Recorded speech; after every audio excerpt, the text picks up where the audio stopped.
মেয়রের চেয়ারে বসে ফিরহাদ হাকিম বলছেন মুসলিম সম্প্রদায়ের উদ্দেশ্যে বার্তা দিচ্ছেন কমিশনে অভিযোগ করেছে বিজেপি। এ প্রসঙ্গে বহরমপুরের কংগ্রেস প্রার্থী তথা রাজ্যের প্রদেশ কংগ্রেস সভাপতি অধীর রঞ্জন চৌধুরী বলেন, যিনি মেয়র আছেন তিনি আগে নিজেকে মুসলমান মনে করেন। কথাবার্তায় আমরা দেখছি মুর্শিদাবাদ জেলায় ভোটের প্রচারে দিদির মুসলমান প্রতিনিধি তিনি নিজেকে আগে মুসলমান মনে করেন, তারপরে তিনি ভারতীয় মনে করেন, তারপর বাঙালি মনে করেন, তারপরে ভোটার মনে করেন কোথায় যাব আমরা। দিদির মুসলমান তাস খেলার তিনি একজন প্লেয়ার। তিনি কতটা মুসলমান সমাজ ভালো করেই জানে। মুসলমান সমাজের কাছে তাদের পরিচয় খুব পরিষ্কার। অধীর বলেন, কলকাতার বুকে শয়ে শয়ে ওয়াকফ সম্পত্তি এই মেয়রের নেতৃত্বে লুট হয়েছে। কলকাতা শহরে আমি দায়িত্ব নিয়ে বলছি, শয়ে শয়ে ওয়াকফ সম্পত্তি এই মেয়রের নেতৃত্বে লুট হয়েছে। অতএব তিনি কত বড় মুসলমান সমাজ জানে।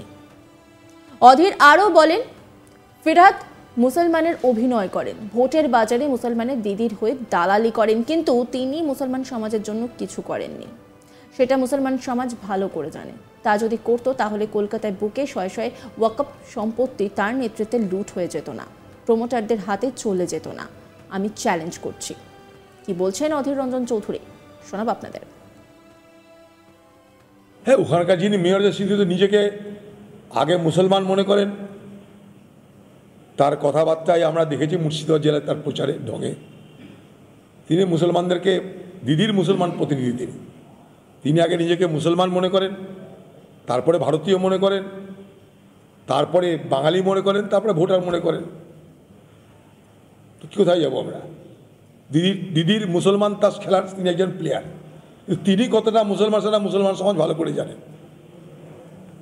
মুসলমান সমাজের কাছে তাদের পরিচয় খুব পরিষ্কার। কলকাতার বুকে শয়ে শয়ে ওয়াকফ সম্পত্তি এই মেয়রের নেতৃত্বে লুট হয়েছে। কলকাতা শহরে আমি দায়িত্ব নিয়ে বলছি, শয়ে শয়ে ওয়াকফ সম্পত্তি এই মেয়রের নেতৃত্বে লুট হয়েছে। অতএব তিনি কত বড় মুসলমান সেটা মুসলমান সমাজ জানে। তিনি মুসলমানের অভিনয় করেন, ভোটের বাজার দিদি হয়ে দালালি করেন, কিন্তু তিনি মুসলমান সমাজের জন্য কিছু করেননি, সেটা মুসলমান সমাজ ভালো করে জানে।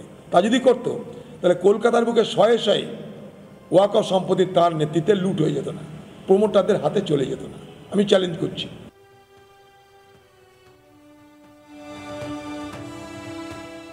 এই নিয়ে রিপোর্ট তুলে ধরেছেন আমার কলিগ গোপাল ঠাকুর, দেখাবো আপনাদের। কলকাতা কর্পোরেশনের মেয়র ফিরহাদ হাকিম তার চেয়ারে বসে একটি বিশেষ সম্প্রদায় অর্থাৎ মুসলিম সম্প্রদায় প্রসঙ্গে বক্তব্য রাখছেন, এমনটাই অভিযোগ তুলে রাজ্য বিজেপি নির্বাচন কমিশনের দ্বারস্থ হয়েছেন। আর এ প্রসঙ্গে প্রদেশ কংগ্রেস সভাপতি অধীর রঞ্জন চৌধুরীকে প্রশ্ন করলে তিনি তার প্রতিক্রিয়ায় জানান যে ফিরহাদ হাকিম তিনি নিজেকে মুসলিম মনে করেন এবং তিনি যে কত বড় মুসলিম তা স্পষ্ট বার্তা। নির্বাচনী প্রচারে তিনি মুর্শিদাবাদের নির্বাচনী ভোট প্রচারে এসেছিলেন, তার কথাবার্তার মধ্যে স্পষ্ট তিনি হচ্ছেন দিদির মুসলিম প্রতিনিধি। তিনি নিজেকে প্রথমে মুসলমান মনে করেন, তারপরে তিনি ভারতীয়, তারপরে তিনি বাঙালি এবং তারপরে তিনি নিজেকে ভোটার মনে করেন। দিদির মুসলিম ত্রাসের একজন প্লেয়ার হচ্ছেন এই ফিরহাদ হাকিম। এভাবেই তীব্র কটাক্ষ করেন অধীর রঞ্জন চৌধুরী এবং আক্রমণও আনেন এই ফিরহাদ হাকিমকে।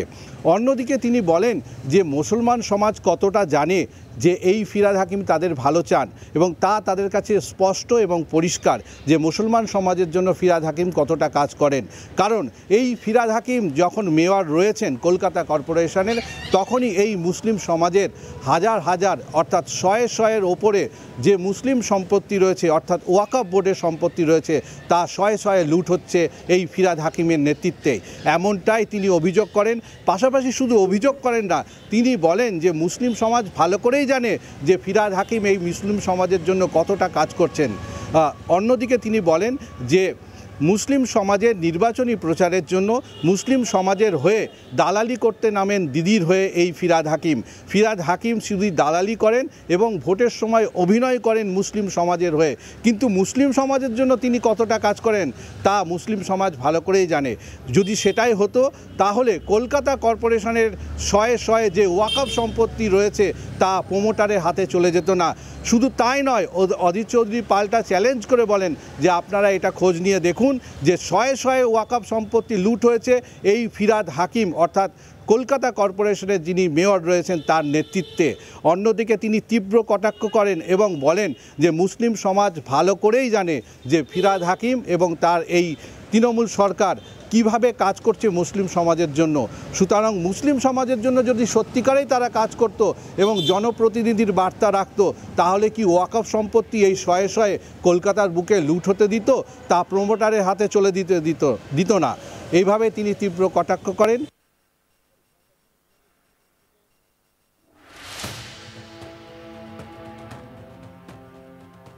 মেয়রের চেয়ারে বসে ফিরহাদ হাকিম বলছেন মুসলিম সম্প্রদায়ের উদ্দেশ্যে বার্তা দিচ্ছে কমিশনে অভিযোগ করেছে বিজেপি। এ প্রসঙ্গে বহরমপুরের কংগ্রেস প্রার্থী তথা রাজ্যের প্রদেশ কংগ্রেস সভাপতি অধীর রঞ্জন চৌধুরী বলেন, যিনি মেয়র আছেন তিনি আগে নিজেকে মুসলমান মনে করেন। কথাবার্তায় আমরা দেখেছি মুর্শিদাবাদ জেলার ভোটের প্রচারে দিদির মুসলমান প্রতিনিধি তিনি নিজেকে আগে মুসলমান মনে করেন, তারপর তিনি ভারতীয় মনে করেন, তারপর বাঙালি মনে করেন, তারপরে ভোটার মনে করেন। কোথায় যাব আমরা? দিদির মুসলমান তাস খেলার তিনি একজন প্লেয়ার। তিনি কতটা মুসলমান সমাজ ভালো করেই জানে। মুসলমান সমাজের কাছে তাদের পরিচয় খুব পরিষ্কার। অধীর বলেন, কলকাতার বুকে শয়ে শয়ে ওয়াকফ সম্পত্তি এই মেয়রের নেতৃত্বে লুট হয়েছে।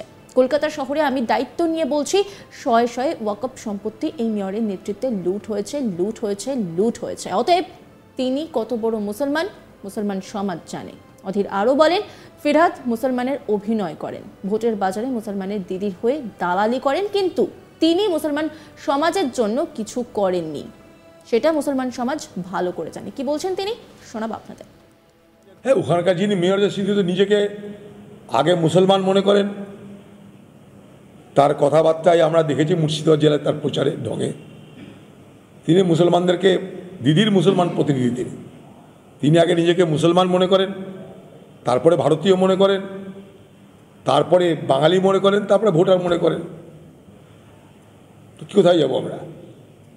দিদির মুসলমান তাস খেলার তিনি একজন প্লেয়ার। তিনি কতটা মুসলমান সেটা মুসলমান সমাজ ভালো করে জানেন। মুসলমান সমাজের কাছে তাদের পরিচয় খুব পরিষ্কার। কলকাতার বুকে শয়ে শয়ে ওয়াকফ সম্পত্তি এই মেয়রের নেতৃত্বে লুট হয়েছে। কলকাতা শহরে আমি দায়িত্ব নিয়ে বলছি, শয়ে শয়ে ওয়াকফ সম্পত্তি এই মেয়রের নেতৃত্বে লুট হয়েছে। অতএব তিনি কত বড় মুসলমান সেটা মুসলমান সমাজ জানে।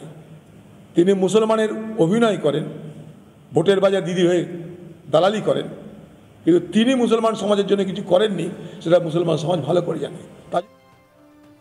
নজর রাখুন আজ তাক বাংলার ইউটিউব স্ট্রিমিংয়ে।